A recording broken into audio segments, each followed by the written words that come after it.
नमस्कार, India report में आप सभी का स्वागत है।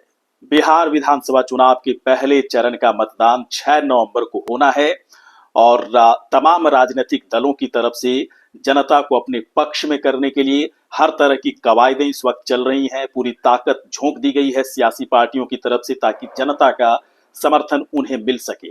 लेकिन जनता का समर्थन कितना मिलेगा, किस तरह की तस्वीर पहले चरण में दिख रही है, इसके लिए इंडिया रिपोर्ट की तरफ से तमाम वैसे राजनीतिक जानकारों से बातचीत की गई जो बिहार की राजनीति का ज्ञान रखते हैं। वैसे कई चुनाव विश्लेषकों से बातचीत की गई जो बिहार के एक एक सीट पर जिनकी नजर बनी हुई है, और उनसे बातचीत करने के बाद एक संभावित नतीजे की सूची निकालने की कोशिश हुई है कि किस पार्टी की झोली में कितनी सीटें आ सकती है।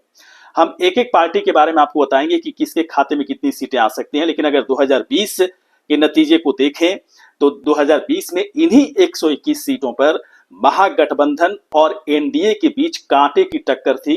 वैसे 2-4-5 सीटों से महागठबंधन मजबूत तो दिख रहा था, लेकिन कांटे की टक्कर दोनों गठबंधन के बीच में हुई थी। क्या इस बार भी उसी तरह की स्थिति दिख रही है, उसी तरह की तस्वीर दिख रही है? क्या एनडीए ज्यादा मजबूत दिखेगा या फिर महागठबंधन फिर से ज्यादा मजबूत दिखेगा 121 सीटों पर?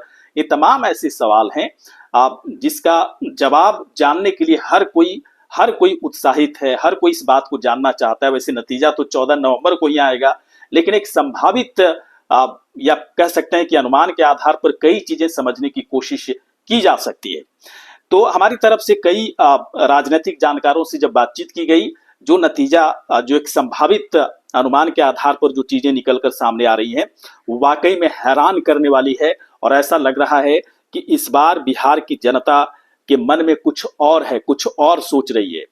अलग अलग विकल्प जो दिया गया था, तो हमारी तरफ से 3 ही विकल्प दिया गया। पहला विकल्प एनडीए, दूसरा विकल्प महागठबंधन और तीसरा विकल्प अन्य दिया गया।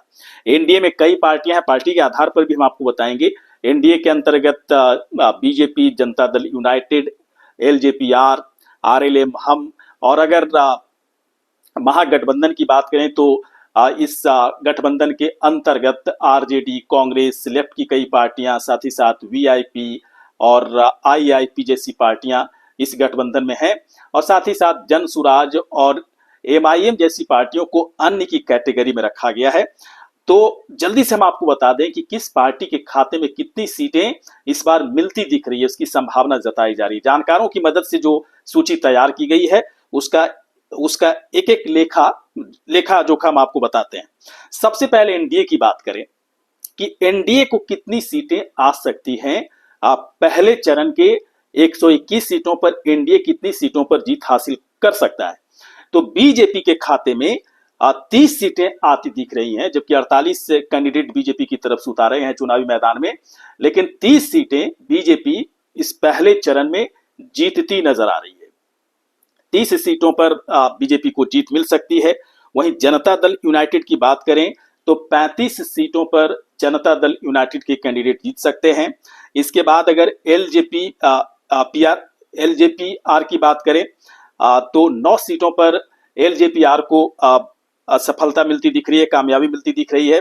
आरएलएम के खाते में 1 सीटें जाती दिख रही हैं, और कुल अगर इसको जोड़ दिया जाए तो 75 सीटों पर, पहले चरण में 121 सीटों में से 75 सीटों पर एनडीए का कब्जा पूरी तरह से दिख रहा है। देखिए, कुछ सीटें आगे पीछे हो सकती है, पूरी तरह से एग्जैक्ट नहीं कहा जा सकता है किसे कितनी सीटें मिलेंगी।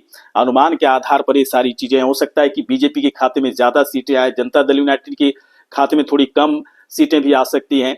लेकिन अगर एनडीए अलायंस की पूरी अगर सीट की ताकत की बात करें पहले चरण में, तो 75 सीटों पर कब्जा होता दिख रहा है जानकारों की मदद से जो चीजें तैयार की गई हैं।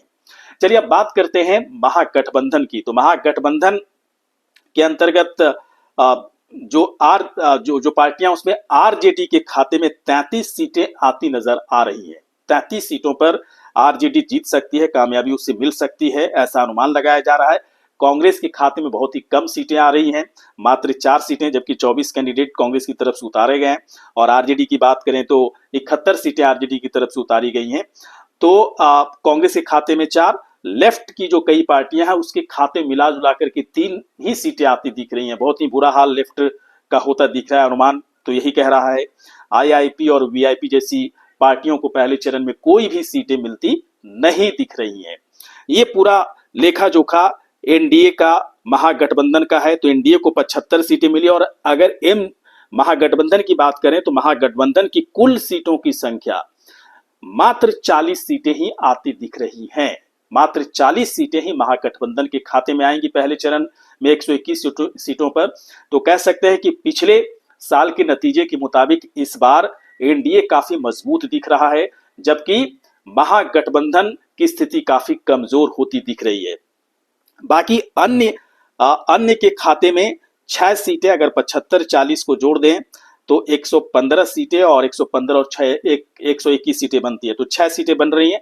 इस 6 सीटें में हो सकता है कि 2-3 सीटें जनसुराज के पक्ष में आ जाए, 2-3 सीटें एमआईएम के पक्ष में आ जाए, कुछ निर्दलीय उम्मीदवारों का कब्जा हो जाए। लेकिन सही आंकड़े निकल कर नहीं आ पा रहे हैं कि जनसुराज को कितना मिलेगा, लेकिन कोई भी ये कहता हुआ नजर नहीं आ रहा है, कोई भी जानकार, कि बहुत ज्यादा फायदे में जनसुराज पहले चरण के चुनाव में रहेगा। हो सकता है कि 1-2 सीटें ही मिले, एमआईएम को ज्यादा सीटें मिले, या हो सकता है कि दोनों को एक 2-2 सीटें मिले और निर्दलीय उम्मीदवारों का आंकड़ा थोड़ा सा बढ़ जाए। ये सारी चीजें निकल कर सामने आ रही है। तो अन्य जो 6 सीटें बचती हैं उस पर निर्दलीय उम्मीदवारों का कब्जा हो सकता है कि ज्यादा हो।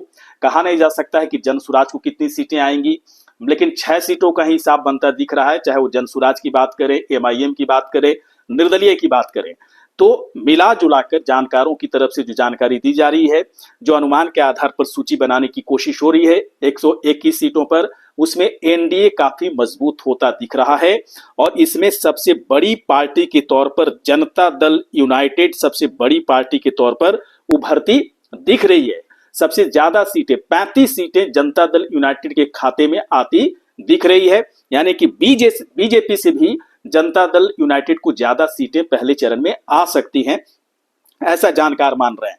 आपको क्या लगता है कि पहले चरण का जो मतदान है, ये तमाम चीजें जो बताई गई पूरी तरह से जानकारों से, राजनीतिक जानकारों से, बिहार की राजनीति के जो जानकार हैं, चुनाव विश्लेषक हैं, एक एक सीट पर क्या समीकरण है, जातीय समीकरण किस तरह का है, किसके जीतने की संभावना, वैसे लोगों से बातचीत करने के बाद ये चीजें बनाई गई हैं। और लेकिन फिर भी नतीजा दरअसल 14 नवंबर को जो होगा वही सही चीज है, वही रियल चीज है, इसे रियल भी नहीं माना जा सकता, लेकिन एक संभावित अनुमान के आधार पर ये चीजें निकलती दिख रही है। लेकिन आपको क्या लगता है कि पहले चरण में 121 सीटों पर जो मतदान होना है, उसमें से महागठबंधन के पक्ष में कितनी सीटें आ सकती हैं, एनडीए के पक्ष में कितनी सीटें आ सकती है, कौन सी पार्टी सबसे बड़ी पार्टी के तौर पर उभरेगी पहले चरण में 121 सीटों पर? अगर आपके जहन में इस सवाल का जवाब कुछ सही नजर आ रहा हो, तमाम कैलकुलेशन के आधार पर, तमाम समीकरण को देखते हुए, चुनावी समीकरण हो या फिर मुद्दों के आधार पर समीकरण हो, जातीय समीकरण हो, तो आप इस पर कमेंट बॉक्स में जाकर अपनी राय रख सकते हैं। ये वीडियो आपको कैसा लगा? अच्छा लगा हो तो तुरंत आप हमें सब्सक्राइब करें, शेयर करें, लाइक करें, साथ ही साथ कमेंट करें। नमस्कार।